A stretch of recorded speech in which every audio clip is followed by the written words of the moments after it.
Diseño curricular de nivel primario. Río Negro. Matemática. Eje, magnitudes y medida. Este eje está referido al estudio de las magnitudes físicas y la forma de medición de cantidades de las mismas. Se trabajarán además las propiedades de la medida, inexactitud, grado de precisión, su cálculo estimativo y la operatoria con cantidades, de acuerdo con las posibilidades de los alumnos AS de cada ciclo. Su finalidad es que los alumnos AS aprendan a distinguir cantidades de distintas magnitudes, seleccionar unidades adecuadas, estimar cantidades, medir utilizando el conteo, instrumentos o fórmulas, valorando el grado de precisión requerido y operar con los resultados obtenidos. El trabajo con la medida es naturalmente integrador de contenidos, ya que es una forma de explorar la realidad y ayuda a ver la utilidad de la matemática en la vida cotidiana, por los muchos contextos en que se hace uso de ella, a la vez que colabora en la construcción de conceptos numéricos, geométricos y estadísticos propios de la matemática. La medida en la enseñanza escolar tomará su significado de los problemas que permite resolver y por lo tanto las actividades relativas a este eje deberían iniciarse y trabajarse con el planteo de problemas o preguntas pertinentes a los contenidos y propósitos de cada ciclo. Ellas pueden ser: provenir del entorno inmediato. Por ejemplo, este mueble es muy pesado. ¿Cómo puedo saber si pasará por la puerta sin necesidad de moverlo? ¿Me alcanzará esta cinta para los paquetes que tengo que armar? Etcétera. Estar vinculadas con otros ejes del área, como el de geometría o el de estadística, por ejemplo. Disponemos de este papel afiche para todo el equipo y necesitamos hacer los patrones de estos cuerpos. ¿Cuánto papel debo dar a cada uno? ¿O cuál es la altura o el peso promedio de los alumnos AS del grado, etcétera?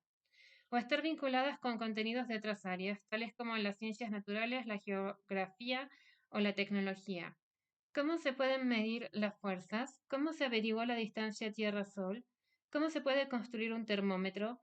¿O cómo realizar un mapa a escala? También aquí la historia de la matemática constituye un valioso recurso para interesar a los alumnos en los contenidos de este eje al permitir conocer cómo llegaron los pueblos a los sistemas de medición que se utilizan en la actualidad.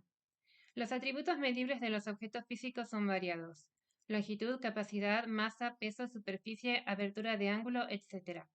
Y exigen en los alumnos diversas capacidades para su captación, entre ellas poder desvincular la cantidad a medir de otros datos perceptuales que los confunden, como por ejemplo la longitud de la configuración espacial de las líneas, la capacidad del tamaño y de la forma del objeto, la masa del tamaño, la amplitud del ángulo en la longitud de sus lados, el área de la forma de la superficie, etc. Esto demanda procesos psicológicos y lógicos en la alumno A que no se desarrollan simultáneamente, de ahí que se introduzcan las distintas magnitudes en forma espiralada y progresiva en los diferentes ciclos. En la niña A pequeño a, en principio, utilizará expresiones cualitativas y absolutas para expresar propiedades cuantitativas de los objetos. Por ejemplo, es grande, es chico, es pesado, etc.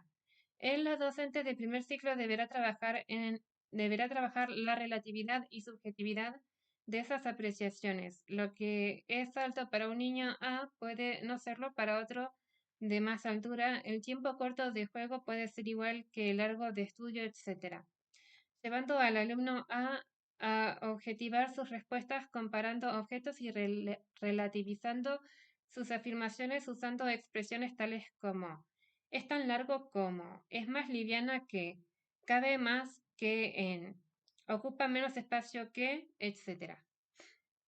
Posteriormente, la docente deberá proponerle situaciones, preguntas o problemas en que estas respuestas sean insuficientes y tengan que expresar numéricamente atributos de los objetos, obligándolos así a realizar estimaciones y mediciones, eligiendo unidades convenientes, tomando conciencia de la necesidad de expresar la medida de cualquier cantidad explicitando la unidad utilizada.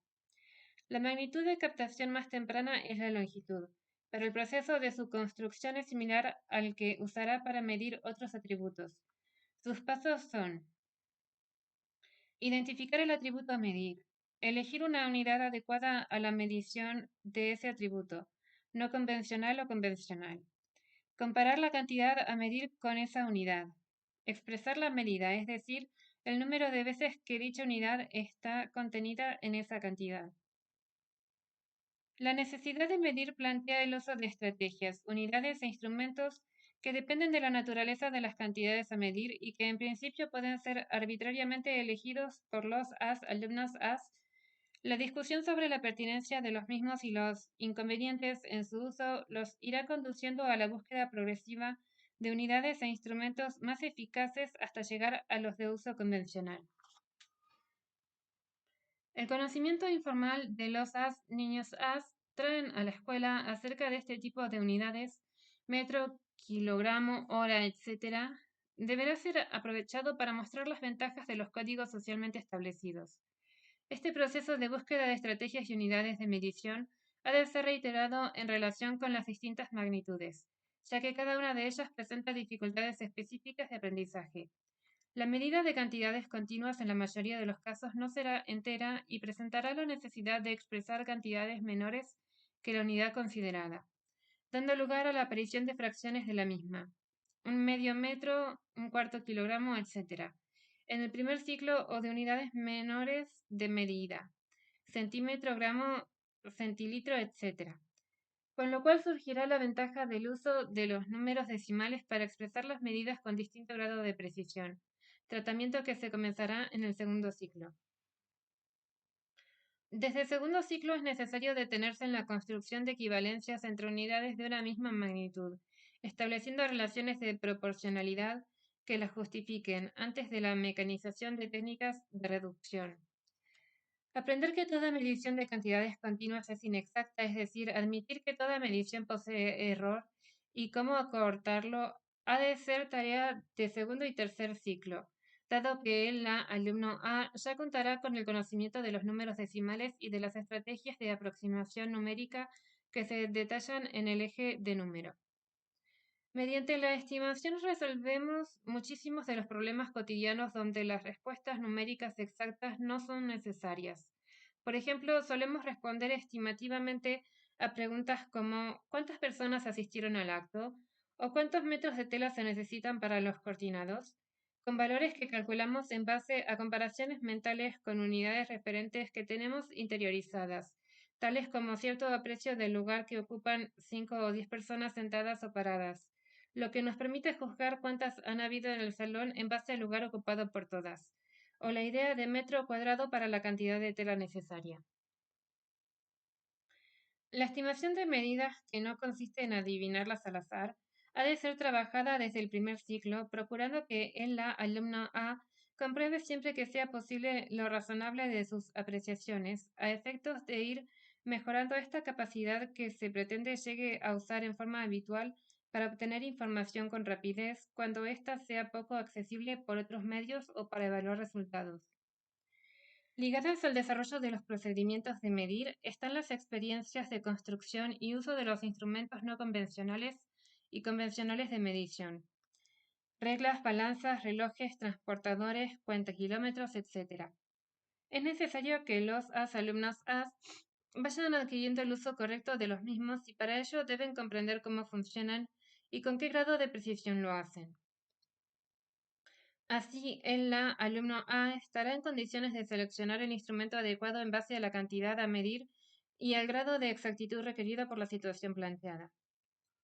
Las fórmulas básicas, perímetro, área del rectángulo y del triángulo, volumen del prisma, etc., han de ser construidas por los alumnos y comprendidas como formas más económicas y generales de cálculo, razón por la cual conviene que sean memorizadas. A partir de las mismas y mediante deducción, el alumno de tercer ciclo será capaz de obtener las medidas de formas geométricas más complejas. Fin.